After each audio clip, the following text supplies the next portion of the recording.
Good morning. It's still morning. Good morning, everyone. It's Robert T. Green, CEO of Pre-Post Game, also known as the Players Rep, here to educate, empower, and protect the athletes and the family's best interests alone.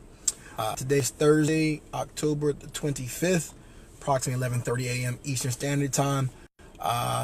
We all about the NCAA today.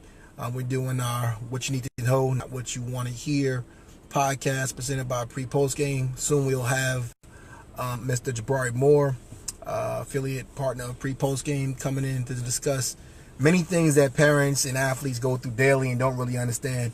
Looking forward to seeing the resolution, if you will, one way or the other, pertaining to the University of Maryland and their toxic culture case when it comes to the history of Maryland underneath DJ Durkin, and also the tragedy of the young man named Jordan McNair.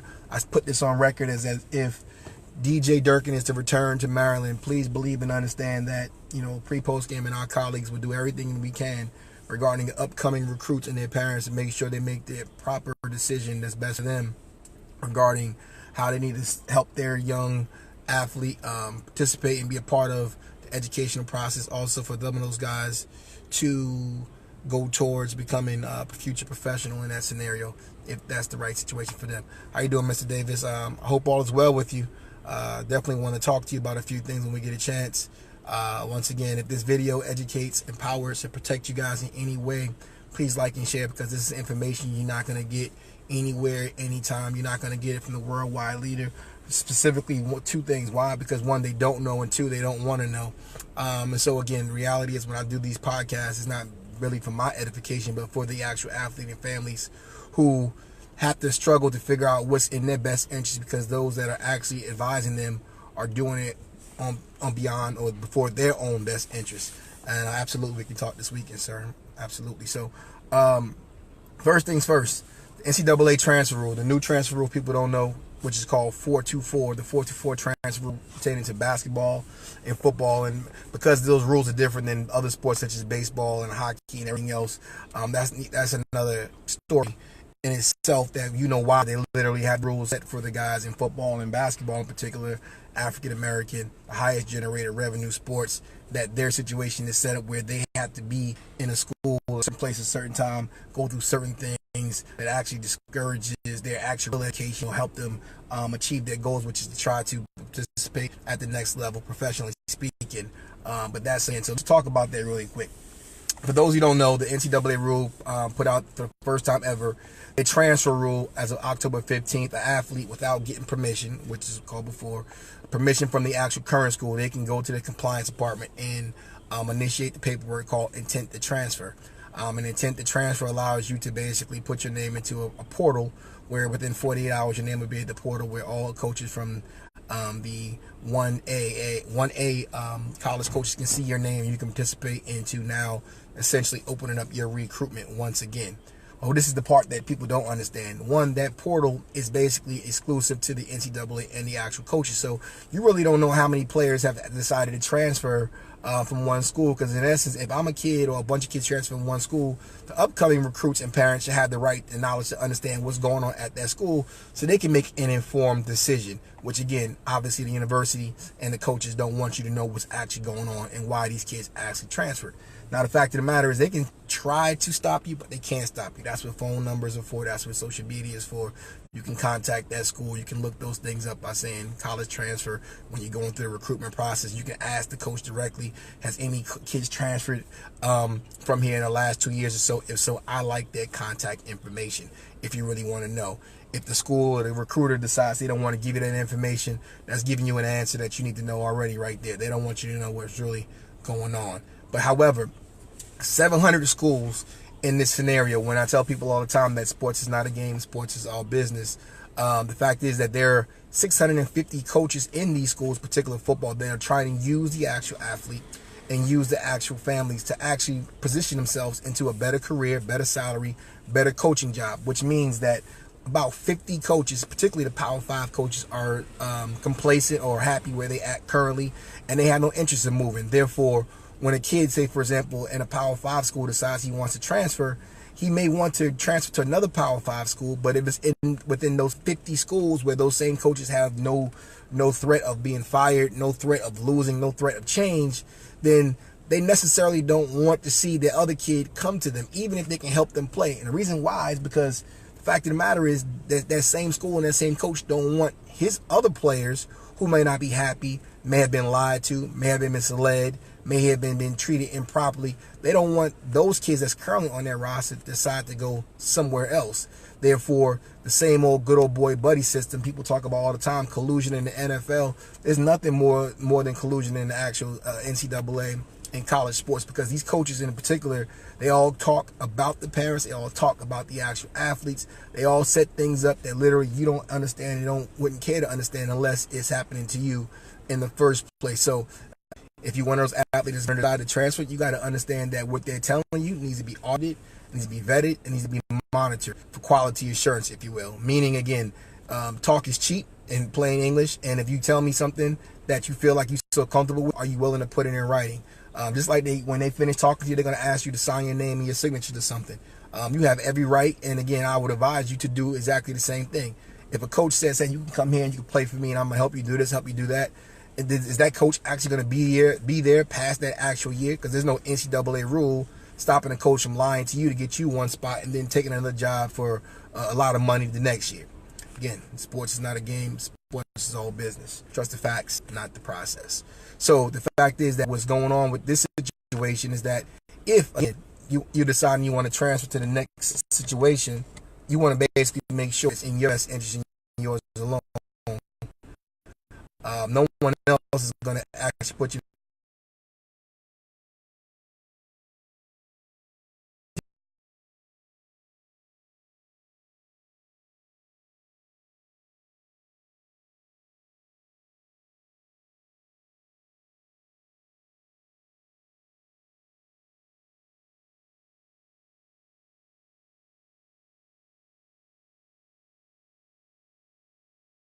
You got like a Lane Kiffin out of Florida Atlantic University, which I'll cover at another point, offering a kid 11 years old a scholarship.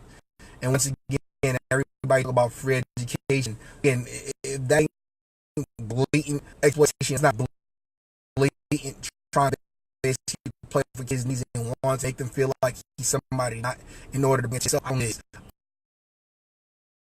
He's been working all his life by making money off the backs of 17-year-olds. So again, what a skill set this coach have outside of basically using other people and their bodies to actually put them in a situation to make money, himself in there to make money. So I'm going to go ahead and try to bring our partner on here, Mr. Jabari Moore. Is he ready to speak? Once we get him in here, we'll continue.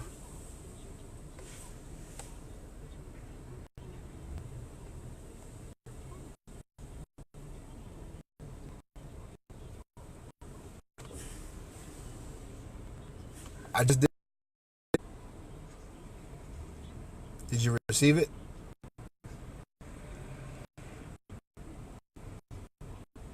Okay, here we go. Oh, I said it's adding you now. How you doing, Tanya?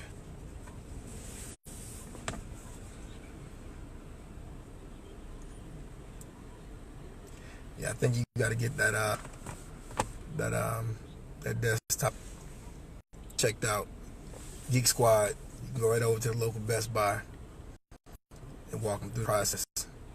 Trust the facts in that process.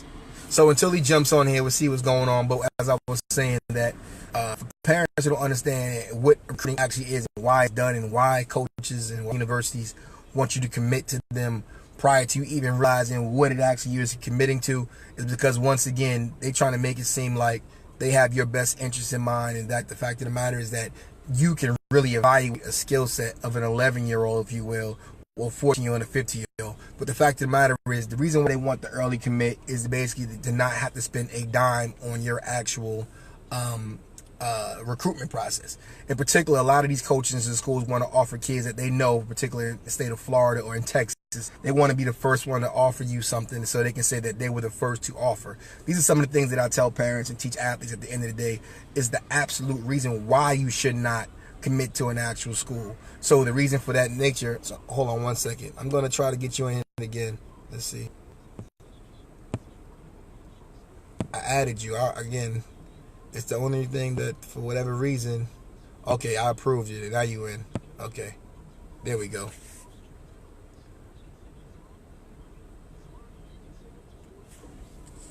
No idea. It says approve. It says you have an invite. Gotta accept the invite. You gotta click on the little red dots and buttons on the bottom of your phone. Okay. We'll see how that works out in a second. So as I was saying is that when you're being recruited at the earliest stage, a lot of times parents and families feel like, it's a blessing that you get a scholarship offer, which again, to an essence, yes, correct. But the reality is that commitment, that offer is not valid. It's just just talk. Like I said before, talk is cheap. And at any given moment before you put your pen to paper, same university, for whatever reason, can change their mind at any given time. And even once you sign your name, they can turn around and say they changed their mind as well. So from a business standpoint, and again, I say all the time, you are a professional athlete. The moment someone's willing to pay to watch your son or daughter play a sport, because now every thought process, everything that you're told is being told to you to help someone benefit someone else's livelihood. Again, while you sitting there trying to figure out what you want to do, your direction is now making sure somebody else's bills are getting paid and their way of life is being taken care of. So the reality is you got to be smarter than that at this point. Every human, it's human nature to want to be wanted. It's human nature to want to feel good about yourself. It's human nature to want to see your name come across a scenario where at the end of the day, the University of Miami or Texas or Florida or Michigan, they offer me a scholarship. In essence, though, you don't even know what the scholarship consists of. You don't know what type of things that come with that scholarship. You don't know what type of responsibilities that's now going to be bestowed upon you. You don't know what type of men that you're going to be working with, or women in this certain case, that you're going to be working with to put yourself in a certain situation. For example, and I have no issue putting schools out there, but as of yesterday, University of Michigan former alum / gymnastics coach was arrested and let go after he was caught having sex with a student that was on the actual gymnastics team. So once again, you talk about the term free education. People who haven't been through it have no idea what actually go on in this scenario. You got another situation where a coach that literally, when a kid decommits, you put all type of pressure on him by saying that we're the first one to offer you, not telling the kid you offered all these kids out of the state of Florida because you don't want to spend a dime on having to re-recruit them. You don't want to spend a dime on letting everybody know how good this kid's going to be.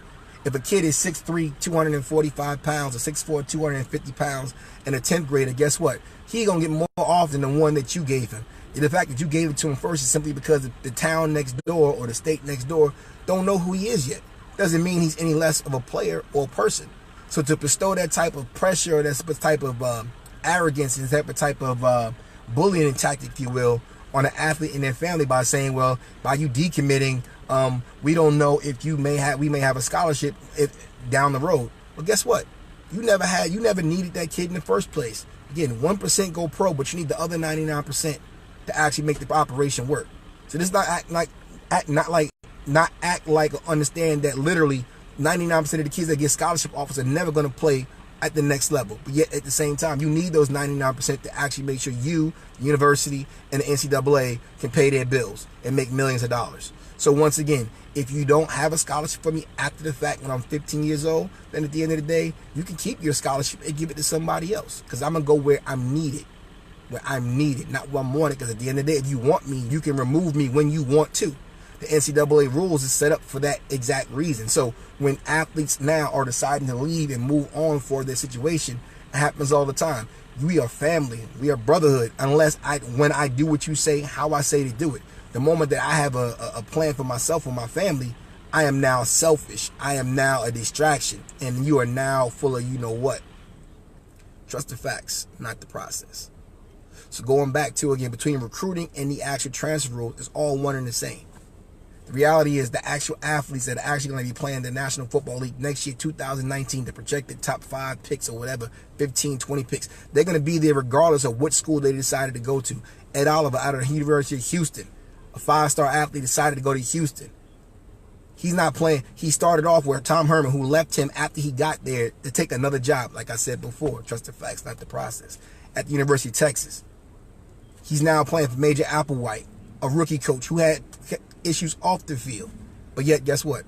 Ed Oliver's still going to be where he's going to be. Whether he played for Houston, whether he played for Michigan, whether he played for Texas, whether he played for Sesame Street University, he will be there. So for those parents and athletes that believe the Power 5 schools and these coaches that the NFL wants to see you go play for them, I'm here to tell you that is a lie. It's a lie. If you know a guy named Khalil Mack, at the University of Buffalo, from Florida.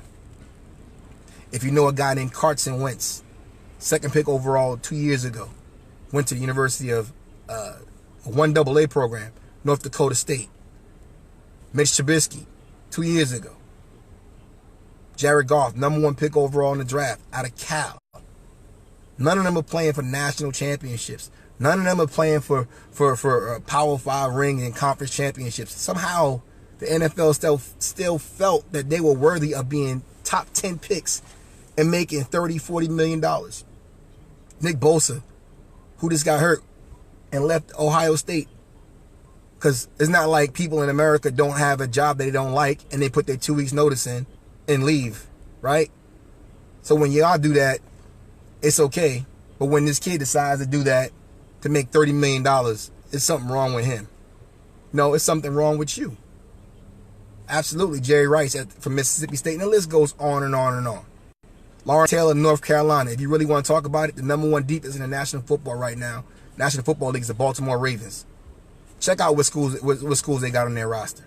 They may have 2 from the Power 5, but those 2, C.J. Mosley and another guy I believe named Marlon Humphrey from Alabama, they are not the best players on the team. But that is the number 1 defense in the National Football League.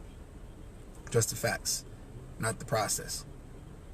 So when you go back to what recruiting is, and at the end of the day, what it's all set up to do, when you talk about the actual quote-unquote free education, you can name the universities, Alabama, Miami, you can name all these schools, and you talk about the education, just find me one student athlete, as they call it, because again, people don't know what scholarships is. It's grant and aid, meaning like the school pays the difference of what your financial aid, which majority comes from these African-American kids from the hood who collect financial aid. So these schools pay the difference, which is not a lot of money. However, yet they bring in millions and billions of dollars. So you're not getting a scholarship, you're getting the remaining balance of your grant and aid provided to you. And if you go to a certain school and you're from an in-state tuition perspective, like I said before, if you live in Florida, in Miami or Florida State or Florida offer you a scholarship or in-state grant aid, it is cheaper for them. So they don't only have to keep you from going out, they'll offer you so you can stay right where you at, and they can pay the littlest money as possible to keep you there. Sports is not a game. Sports is all business. Has nothing to do with how much they love you, how much they care about you. They ain't got to pay for a flight to get on a plane to come. And so they can do that. If they can keep and put money in your pocket to protect you and go do whatever you got to do, guess who get those bonuses? For putting you in these cookie cutter classes and Ronald McDonald and Bert and Ernie classes, guess who get this, what you call APR bonus? Annual progress rate. Get a 3.0 for taking 2 classes that literally you ain't been to the entire year. But when you get that 3.0 because your academic advisor advised you to take that class, leading you to nowhere, these coaches get $50,000, $60,000, $70,000 bonuses. Truth told, in the sports business, you don't get you don't get a second chance to make the first mistake. That's why these schools want to offer kids at 13, 14, 15 years old. That's why they want to smile on parents' faces. That's why when you go to a recruiting trip, that when you're being recruited, you're on one side of the field with these nice luxury seats. And for the parents and the families that are now actually there making these schools millions of dollars, they up in the nosebleed section somewhere. Can't even see them. When you go to the recruiting process, sit down, you're looking around, you're like, hey, well, where's the parents of the other kids that's already here?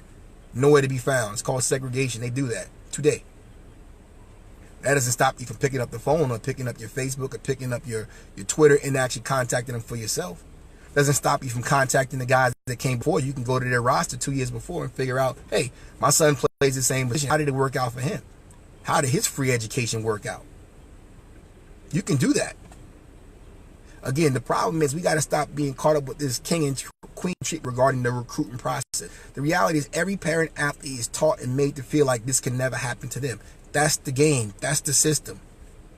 treat you like you're the one, not one of. When the reality is, no matter which recruiting coach is calling you, they're calling you for a certain reason.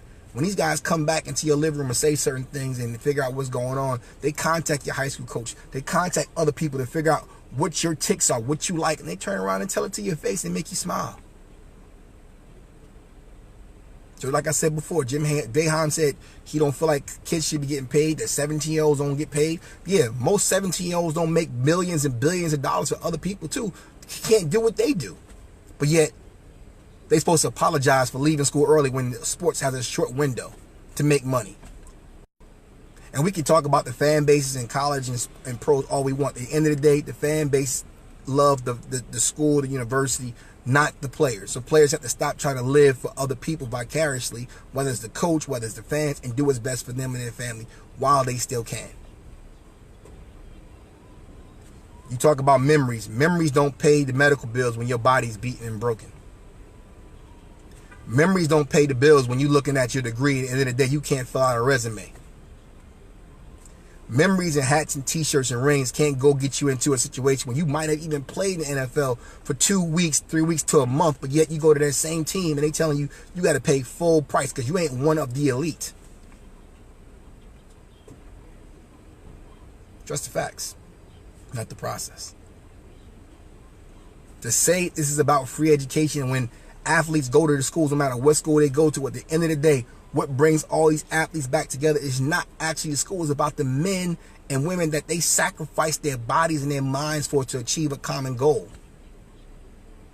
But at the end of the day, when those same schools and those same coaches remain and get paid all this money, there's nobody sending these players and their families a thank you note about making us a rich man, woman. Yet you don't trust the process. You want to trust something that you don't understand. Do you believe any Fortune 100 and 500 companies doing business by basically someone sitting in the meeting and saying, you know what, sign this. Matter of fact, first take this shot and then sign this because you trust the process. It's God's plan. That's ignorance at its highest level. And the NCAA and the powers that be are happy to have you keep saying, keep throwing out analogies like that, only to watch you fall directly on your face when it's all said and done. The mental health, the well-being of the athlete and the family and how this whole thing works all over the world has been this way for centuries. The NCAA started in 1906. The transfer rule that began on October 15th is the first time in the history of this actual entity that is something was actually done in essence on face value to benefit the actual athlete. But like I said, if players are transferring, why parents and other athletes don't have an idea to see who is transferring and why make an informed decision? Why is the coaches who basically the reason why these kids leaving have access only? That's because parents and athletes, you haven't demanded that through the NCAA, but you can. And if you can't get through to them, you can definitely contact us at prepostgame.com. We'll provide the information that you need. We're going to educate you, we're going to empower, we're going to protect you to ensure your best interests, not theirs. So you tie all these things in, and why these athletes actually go to these certain schools. When you go through the recruiting, when they say things to you such as, if you come here, you can be a high-rated draft pick at this school, at that school, at this school, and that school. As I said previously, the top 32 players in the National Football League NFL Draft 2019 were going to be there before they even decided what college they were going to go to. So when you talk about what the NFL views and what the NFL thinks about players who aren't necessarily going to play in that college level, you get simple examples. Leonard Fournette. Leonard Fournette took an extra 250 carries at LSU a few years back to get his head knocked off. And then literally, basically, because they didn't want to have a quarterback and then turn around and then have a short NFL career. He didn't play in the bowl game, so the NFL is going to be mad and upset about them because at the end of the day, the NFL is a business. It's so upset that a kid in college is going to preserve his body who's going to help make them money at the next level.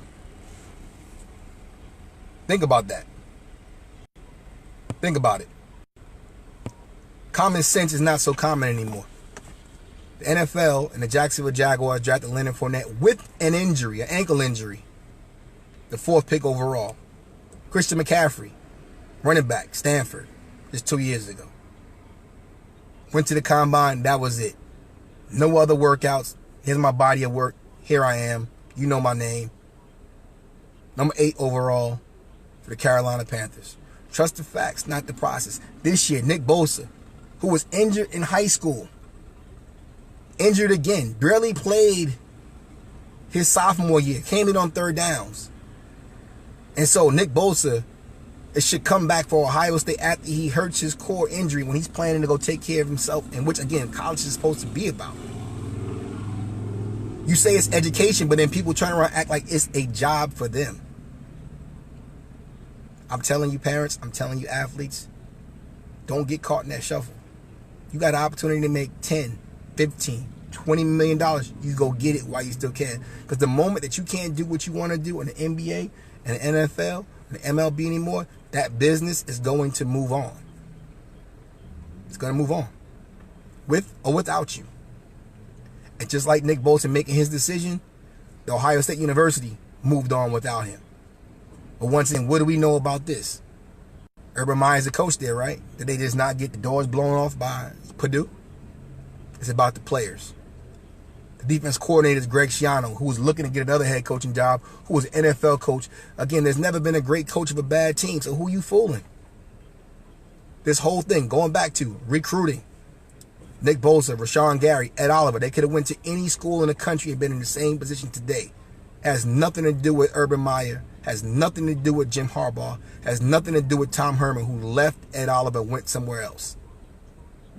So athletes, if you're injured, if you're hurting, if you have a lot of money on the line, invest in yourself, not the industry. The fact of the matter is, there's some of these schools out here, and we name names. If you really want to know what the fact of the matter is, speaking of Michigan, they have what you call a 5-year plan. And 5-year plan meaning like they ain't really trying to basically promote you or help you look good to go to the NFL until they finish using every ounce of blood, sweat, and they can get out of you. The only player that really was successfully drafted high that was an underclassman was Jabril Peppers. And even then, Jabril Peppers was a guy that played his junior year out of the position where he was going to school to try to get to the National Football League.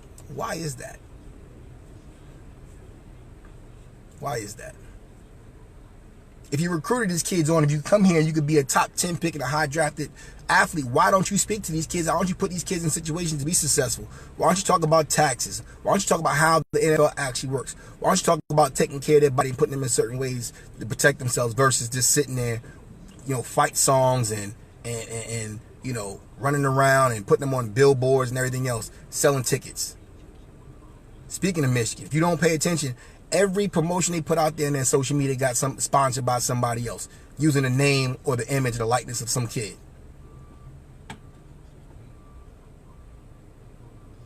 And I'm gonna wrap this up with one of the most important things that athletes need to understand pertaining to colleges and parents regarding medical records and treatment and care at the college level. Get a second, third, fourth, independent opinion. Get an attorney if you're not comfortable in speaking on behalf of your actual athlete, son, and daughter. If you are an athlete and you are diagnosed with something and you don't feel it's right, do not go back out there and make it worse. The university will deny the fact that it happened on their watch. The university will deny that the injury ever even took place. The university will deny that you act. They will deny. And when it's all said and done, they would also throw you under the bus at the next level. I cannot tell you how many players that we work with that the NFL had told the players that the school told them something completely different than actually what it was pertaining to injury. And they come to find out that was not the case. There's universities out there, particularly if you look at Mo Hurst's situation last year with Michigan, was a projected first-round pick. Got to the combine only to find out that he was diagnosed with a condition. That the school cleared him and said he was fine. And that's the the school said you were fine. But when you go from a first-round projected pick to get to the NFL combine, they tell you, no, you got an issue. And the school comes back and says, hey, well, no, he's fine. Guess what? Guess who wins? The one that's going to pay his bills. So when he ended up being a 5th-round pick, that's on the University of Michigan. But at the end of the day, they're not writing Mo Hurst no check right now. They're not writing him no check. Any check. I apologize. I'm educated. Sports is not a game. Sports is all business. If you're not ready to go out there to be the best you can be athletes, help your teammates win. If you go out there and sacrifice your body and you got a chance to make a lot of money, you get hurt, they are going to hit you with that phrase, next man up. Stop living your life vicariously through people, through universities, through fight songs. My name is Robert T. Green. I'm the CEO of Pre-Post Game. I'm also known as a players rep here to educate and empower, protect the athletes and their families' best interests alone.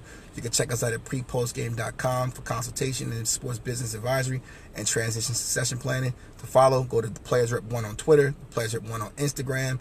And like I said again, invest in yourself, not the industry. You guys be well. God bless.